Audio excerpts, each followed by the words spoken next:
Comment est-ce que vous donnez du sens au quotidien, alors que votre rapport à Dieu guide tout? Le sens du quotidien, vous savez, je pense pas trop. Moi, je suis pas philosophe du tout.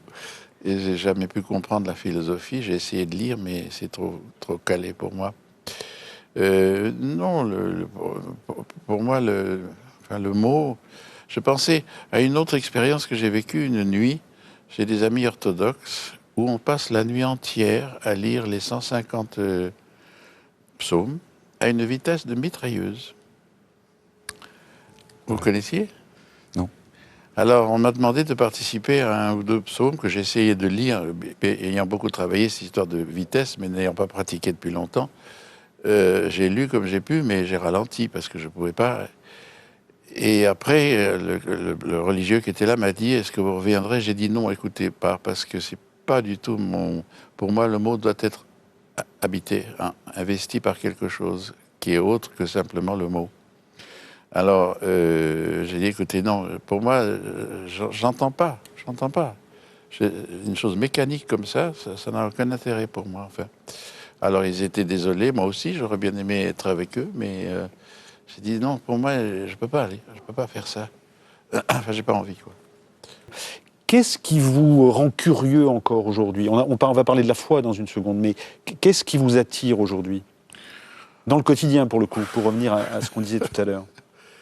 Non, j'aurais voulu parler un petit peu de tout le travail qu'on a fait avec Georges Apergis, vous voyez, où on a inventé des mots, on a inventé des sons. Bien sûr. Et c'était jubilatoire. Et tous les soirs, on redisait jamais le même texte. Et c'était complètement ouvert à tout un monde de sons comme ça, mais c'est plus de l'écriture. Bien sûr qu'on ne pouvait pas faire des choses comme ça. Et l'écrire, ça ne peut pas s'écrire. Donc c'était purement sonore. Et c'était improvisé. Oui, et je sais pas, ça a été très libérateur. On partait dans une espèce d'évidence comme ça, de pulsion, de choses qui nous... très libératoires. Enfin, on était comme des enfants. Et cette histoire-là du mot, j'ai l'impression qu'obscurément, on retourne à ce que le monde a été. Imaginons les premières sonorités des êtres humains, de nos ancêtres. Qu'est-ce que ça pouvait être? Ça pouvait être des borborigmes, ça pouvait être... on ne sait pas, mais on peut l'imaginer. Ça devait être extrêmement fort. Puis le mot, peu à peu, s'est installé, la langue s'est installée. Mais imaginez des siècles de cris, de sons, de je ne sais pas quoi. C'est vrai que le vice-consul crie aussi. Hein. Oui, alors là, oui, bien Alors là, sûr. je fais référence à ce que vous avez, du travail que vous avez fait avec Duras. Je fais référence à un travail radiophonique, enregistrement du vice-consul, dont vous dites que ces cris, vous avez été incapable. Duras les a utilisés ensuite dans India Song, mais ces cris que vous avez poussés à la radio, vous avez été incapable de les reproduire ensuite. Alors, j'aurais pas pu faire ça tous les jours, parce que la fois où je l'ai fait avec Georges Perrou à la radio, oui, j'ai une extinction de voix à la fin. Tellement vous criez. Et il était question de le faire au théâtre après, et heureusement qu'on n'a pas pu, parce que je ne pouvais pas faire ça tous les jours, c'était pas possible. Quand vous dites que ça vous a permis d'évacuer les psychodrames de votre vie, c'est votre humour ou c'était vrai? Non, c'est vrai. J'avais vécu des tensions très très fortes à cette époque. J'appelais du malheur, de la tristesse et le contraire de la joie. Et là, ça a été pour moi libérateur, oui. J'ai l'impression d'évacuer quelque chose comme ça, que le cri exprimait beaucoup plus que les paroles. Aujourd'hui, on vous retrouve dans un film de Ismaël Ferrouki qui s'appelle Les Hommes Libres, avec Tahar Rahim notamment, 1942, Paris, un combat commun pour la liberté face à l'envahisseur ou face à l'occupant. À nouveau, vous êtes dans un rôle de dignitaire religieux. Arabe, oui. Ça vous colle à la peau. Mais oui, pourquoi pas. Non, d'abord, ma première réaction a été de dire, écoute, il faut un arabe pour faire ça. Non, je veux que ça soit toi, c'est bien, c'est toi. Bon. Et puis finalement, comme ma famille avait connu Sikadour Ben Gabrit, le recteur de la mosquée. La mosquée de Paris. Oui. Ça m'a beaucoup touché tout d'un coup de me dire, je vais interpréter un homme dont j'ai beaucoup entendu parler dans ma famille. Et ça depuis, je sais pas, 30 ou 40 ans. Et non, c'est pour moi, bon, ça y est, j'étais arabe, et puis voilà. Et alors, quand vous êtes, si on juxtapose les photos et si on reste dans ce que je vous ai dit tout à l'heure, c'est-à-dire ce passage de l'exigence extrême à peut-être la facilité extrême ou à l'argent qui permet de secourir une famille, par exemple. Quand vous êtes le méchant de Moonraker, la question qu'on a envie de vous poser, c'est comment est-ce que vous choisissez finalement tel ou tel Je vais rôle? le choisir à l'anglaise parce que je suis à moitié anglais par mon père et que en Angleterre, James Bond, c'est une espèce de Zorro Oui. pour les grands enfants. Et quand on a été présenté ça à New York, je n'ai jamais vu les Américains être en état d'infantilisme total. Ils hurlaient et criaient bravo avant que le film ne commence. Donc, pour moi, j'aime beaucoup être là où on s'attend pas à me voir parce que en France, on adore vous classer dans des genres. Alors, j'ai commencé par le boulevard. Je suis passé ensuite rive gauche, Beckett, Ionesco, Duras. Alors, on m'a dit comment? Mais c'est pas intéressant. Qu'est-ce que tu perds ta vie à faire ces choses-là? Et ensuite, de la rive gauche, je suis repassé au boulevard. Et les gens de gauche m'ont dit comment? Tu n'as pas honte de faire Moonraker? J'ai dit, mais non, qu'est-ce qui vous gêne là-dedans? Je suis très anglais pour ça. Les Anglais sont capables de jouer. Je pense à Laurence Olivier, qui savait à 20 ans qu'il allait jouer toutes les pièces de Il n'y a pas une Shakespeare. petite voix quand il s'agit de choisir les rôles qui vous dit ça tu fais ou ça Ah non, moi, c'est une question de m'amuser. Hein. Comment vous réglez votre histoire avec le Christ dans votre profession? C'est-à-dire que je crois que vous êtes un archange, vous êtes Gabriel dans un film Oui, dans le comique film de Balasco. Balasco. Oui, avec grand plaisir. Dans Des hommes et des dieux, dont on va dire un mot dans une seconde, Oui. là vous êtes le moine convers Luc. Et pour le coup, là, on sent votre exigence et elle semble en adéquation avec votre spiritualité. Oui, parfaitement. Je trouve que Luc est un modèle absolu de ce que le Christ demande. Et il n'y a pas de plus grand amour que de donner sa vie pour ceux qu'on aime. Et ça, il l'a vécu. Donc, pour moi, c'est un modèle. C'est avec un homme très libre, qui avait beaucoup d'humour. Et bon, il bougonnait beaucoup, ça, on ne l'a pas mis dans le film. Mais pour moi, c'était parfait de jouer Luc. Il était curé de 7h du matin à 10h du soir. Oui, il n'était pas frère. Pas curé, médecin, pardon. Il était frère convers au départ, oui. C'est-à-dire les gens qui. Il a refusé d'être curé. Il a refusé parce qu'il a dit je suis dans mon infirmerie de 7h du matin à 10h. C'est quand c'était pas minuit, tous les jours pendant 40 ans. Donc voilà. On va regarder un extrait des Hommes et des Dieux, film de Beauvois en 2010 qui a été primé à Cannes et pour lequel vous avez reçu un César. Extrait. J'ai jamais eu autant de consultations. J'en suis à 150 par jour, tu te rends compte? Les gens viennent de tous les coins de la région. Alors j'ai affaire à des pathologies nouvelles, beaucoup d'hypertension, de gens stressés et certains en état de choc, sans parler des gosses qui, eux, subissent tout ça. Les gens du village risquent de parler de ces hommes que nous soignons. Il faut faire attention. Christian, pendant toute ma vie de médecin, j'ai eu affaire à toutes sortes de gens très différents, y compris des nazis, et même le diable.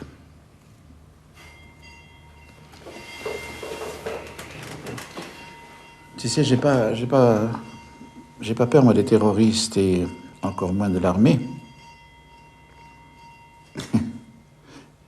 Je crains pas la mort non plus. Je suis un homme libre. Vous avez beaucoup dit, puisque vous avez été beaucoup interrogé sur ce film. Une chose que j'ai retenue, c'est cette idée que pendant le tournage du film, ce qui vous a aidé, c'était, vous les comédiens qui faisiez ce film, c'était de chanter. Expliquez-nous. Non, moi, je n'ai pas pu chanter parce que, comme il était toujours à l'infirmerie, il y a 5 prières par jour, de 3/4 d'heure, des fois 1 heure, ça dépend. Et lui a dit non. Alors, quand on lui a dit, tu peux être prêtre si tu veux, il a dit non, je peux pas. Donc, il n'assistait pas au chant, sauf le dimanche peut-être. Mais sur le tournage, vous chantiez aussi en permanence? Non, pas moi. Non, tous les autres, parce que lui, on ne le voit jamais chanter. Et en quoi ça les aidait, les autres, de chanter? Ça les a fédérés, comme disait Lambert Wilson. C'est très curieux. Ces comédiens, croyants plus ou moins, au départ, on leur avait demandé d'aller passer une semaine dans un monastère cistercien. Il y en a 3 qui ont dit oui, et les autres ont dit oh là là, ça va être des vieux bougons qui vont nous faire la morale, ça va pas être marrant. Eh bien, pas du tout. Et le jour où ils ont revêtu ce costume, ils étaient transformés. Parce que d'habitude, on s'amuse beaucoup, on rit, on fait des blagues. Le cinéma, c'est pas toujours très sérieux. L'habit fait la fonction. Oui, oui. Et là, oui. Ils avaient, je ne sais pas, il y a quelque chose en eux de beau, de vrai. On ne pouvait pas se marrer avec ça. Oui, oui. Et alors après, oui, alors on m'a demandé souvent, est-ce que ça a eu des répercussions dans leur vie? Je ne sais pas. Mais en tout cas, plusieurs m'ont dit, oui, j'oublierai pas de ce tournage. Oui. De ce film et de cette incarnation, l'incarnation de Luc Dauchier, vous dites que pour vous, c'est l'absolu de ce que vous vouliez faire. Oui. Enfin, de ce que je... Oui, en tant que rôle qui pour moi, disent quelque chose de profondément valable et vrai. Mais on a été très surpris de l'impact de ce film. C'était incroyable. Ça continue, même 2 ans après. Dans la rue, les gens m'arrêtent tout le temps. C'est quoi, une espèce de respiration dans un monde bousculé qui est axé sur le gain, sur l'efficacité, sur ces appareils-là, les internets, n'est-ce pas? On peut toujours faire un peu plus, et puis toujours un peu plus, et pourquoi pas un peu plus? Et les gens perdent un certain sens de la respiration, comment dire, de l'échange, de quelque chose qui n'est pas l'action mécanique pour le rendement, quoi. Question sur votre actualité. Dans votre histoire, il y a L'avenir est dans les œufs d'Ionesco, où on voit une femme accoucher d'œufs, enfin littéralement, hein, des œufs pour faire peut-être une omelette, par exemple. Il y a Le fantôme de la liberté de Buñuel, Don Luis, qui vous fait être un bourgeois qui se fait fouetter derrière devant des moines. Oui, surtout, il ne voudrait pas que les moines s'en aillent, surtout les moines restez, s'il vous plaît. Donc vous êtes dans cette possibilité de jeu-là. Oui. Et en même temps, on vous retrouve à Paris, sur le trottoir du 8e arrondissement, pour protester contre la pièce de Rodrigo Garcia, Golgotha Picnic. Oui, parce que Quelle est la cohérence? Mais non, la pièce, là, je ne l'ai pas vue, je l'ai lue, mais c'est tellement naïf et tellement pas intelligent que, bien sûr, on ne va pas laisser insulter. Pas plus que les œufs de chez Ionesco. Oui, mais ça s'avoue être absurde, tandis que lui, il croit que c'est sérieux. Alors quand il dit des bêtises comme quoi il faut brûler tous les musées parce que le Christ n'est pas content de la façon dont on l'a peint, enfin non, c'est pas sérieux, c'est pas intéressant. C'est la légèreté de Rodrigo Garcia qui vous gêne ou l'idée qu'on puisse toucher au Christ? Je crois qu'il est en recherche, c'est très bien, mais on ne peut pas laisser insulter un être pour nous qui est très important sans dire non, ben écoutez, merci, mais non. Est-ce qu'il y a une forme de blasphème? Oui, si on veut, mais j'ai vécu ça avec... non, j'ai entendu parler de l'autre pièce, là, où il y avait le visage du Christ et puis un vieil homme incontinent qu'on torchait pendant tout le spectacle. Enfin, je ne sais pas ce qu'on veut faire avec ça. Castellucci. Oui, est-ce qu'on veut faire quelque chose de forcément original ou qui n'a jamais été fait? Ça ne m'intéresse pas trop, parce que je ne pense pas que ça parte d'une véritable questionnement de rien du tout. C'est de l'épate, pour moi, oui. Dans votre parcours, il y a quelqu'un qui compte énormément et qu'on le retrouve ici en 1975 dans une émission qui a pour titre « Pour le cinéma ». J'ai toujours le sentiment que les histoires sont là, enfin, en dehors de nous. Et que l'écrit, c'est simplement ce passage de l'histoire par soi. Un homme seul, totalement seul, organiquement seul, n'écrirait pas. Et j'ai le sentiment, quand je fais un film, d'appréhender quelque chose de l'extérieur, vous voyez, pour un moment, pour le temps du film. De prendre cette histoire qui était là, ou c'est une façon de parler, enfin. Et une fois le film terminé, de la rendre. C'est comme si je captais de l'eau, vous voyez, une rivière. Et qu'ensuite je la rendais. Je la rendais au monde. Mais souvent dans les films, il n'y a pas ce moment-là. de rendre les choses. Dans India Song, je crois que je rends le film. Je rends la lèpre à la lèpre, le silence au silence. Et cette femme, je la redonne à la mort. J'ai ce sentiment. C'est ce qui veut dire que je suis assez contente de ce que j'ai fait. Commentaire sur ce que vient de dire Non, Marguerite c'est Duras à Margot, propos ça, d'India oui, Song. oui, mais oui. Moi, elle essaie d'expliquer l'impossible. On parle, mais c'est c'est ce qu'on fait qui est important. Pourquoi dites-vous qu'avec elle, vous aviez des rapports enfantins? Vous insistez beaucoup sur le fait Oui, que... parce que, je ne sais pas, je crois qu'on a passé plus de temps à rire plutôt qu'à parler avec elle. Nous avions Mais un pourquoi rapport... enfantin? On peut rire quand on est adulte. Hein. Oui, mais je sais pas, vous savez, c'est difficile, je ne peux pas mettre ça en mots. Le rapport que j'ai eu avec Marguerite, c'était une connaissance intime de nous-mêmes, je ne sais pas comment dire. C'était, chaque fois qu'elle disait des choses, j'ai l'impression que c'était moi qui parlais. Et des fois aussi, j'ai dit des choses, elle m'a dit, tiens, j'aurais dû écrire ça. Enfin, voilà, c'est une connivence, une rencontre, comment est-ce qu'on dit, mais un peu au-delà des explications, pourquoi, comment. Les œuvres complètes de Marguerite Duras sont publiées dans la Oui. Pléiade, sous la direction de Gilles Philippe. Et Gilles Philippe, dans son introduction, écrit ceci: Duras appartient à notre imagerie nationale par son dilettantisme et par son toupet. Elle est un des visages du rêve français. Oui. Est-ce que vous seriez d'accord pour On peut dire dire ça, oui, si on veut. Oui. On ne peut pas arriver à mettre des mots définitifs sur ce qu'est une personne.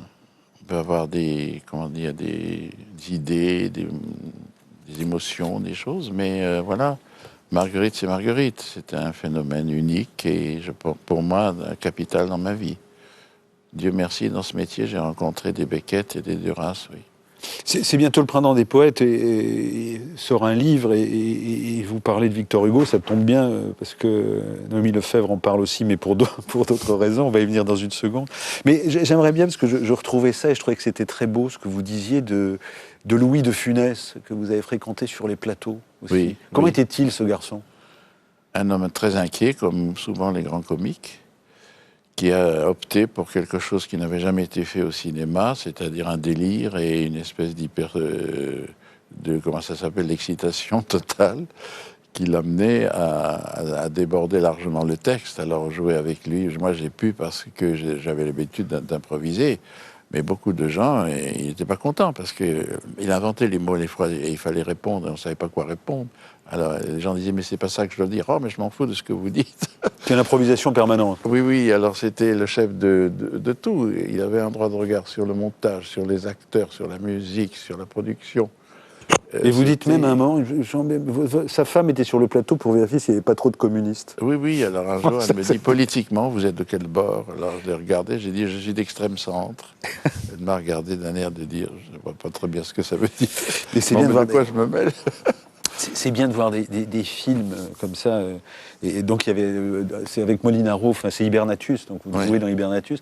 Et vous racontez qu'avec Molinaro, vous rencontrez Molinaro au bistrot jusqu'à côté, alors que le film est en train de se faire. Ouais. Et Molinaro vous dit, mais de toute façon, je n'ai pas besoin d'y être, puisque... Il ne veut pas que je sois là. Il veut pas que je sois là, donc c'est quand même lui qui signe le film. Le printemps des poètes, du 5 au 18 mars, je salue au passage notre ami Jean-Pierre Siméon qui signe ce que signifiait Laurent Terzieff, que vous connaissez évidemment, ou la vitamine P, la poésie pourquoi, pour qui, comment, Jean-Pierre Siméon chez Rue du Monde. Et vous concernant, il y a Victor Hugo, L'art d'être grand-père, lu par Michael Lonsdale. Ce sont des choses que vous faites beaucoup aussi, la lecture comme ça. Et je voudrais vous demander peut-être de lire un petit extrait de... Oui, si vous voulez. Vous avez votre texte? J'ai préparé ma petite feuille. Ce serait avec plaisir. Je situe rapidement, évidemment, autant Victor Hugo a été malheureux toute sa vie de la mort de sa première fille, qui s'est noyée, et il s'en est jamais remis de cette histoire. Toujours c'est récurrent. Avec Denis Podalides, nous avons enregistré les 10 000 vers des contemplations, 5 000 vers chacun, et c'est récurrent pendant toutes les contemplations. Cette fille ne s'en remet jamais. Alors le bonheur viendra avec ses petits-enfants. Alors là, c'est du délire. Oui, là, il y a un de ses textes, je dirais pas poème, mais un texte. Jeanne était au pain sec. Jeanne était au pain sec, il faut dire que Jeanne était toute petite. Jeanne était au pain sec dans le cabinet noir pour un crime quelconque et, manquant au devoir, j'allais voir la proscrite en pleine forfaiture et lui glisser dans l'ombre un pot de confiture. Contraire aux lois. Tous ceux qui, dans ma cité, reposent le salut de la société s'indignèrent, et Jeanne a dit d'une voix douce « Je ne toucherai pas plus mon nez avec mon pouce, je ne ferai plus griffer par le minet. » Mais on s'est récrié « Cet enfant vous connaît, elle sait à quel point vous êtes faible et lâche, elle vous voit toujours rire quand on se fâche. Pas de gouvernement possible, à chaque instant l'ordre est troublé par vous. Le pouvoir se détend, plus de règles, l'enfant n'a plus rien qui l'arrête. Vous démolissez tout. » Et j'ai baissé la tête. Et j'ai dit, je n'ai rien à répondre à cela. J'ai tort. Oui. C'est avec ces indulgences-là qu'on a toujours conduit les peuples à leur perte. Qu'on me mette au pain sec. Vous le méritez, certes, on vous y mettra. Jeanne, alors, dans son coin noir, m'a dit tout bas, levant ses yeux si beaux à voir, plein de l'autorité des douces créatures, « Eh bien, moi, je t'irai porter des confitures. » Voilà. Mais ça, on repart des années en arrière. Hein. Merci Michael Lonsdal.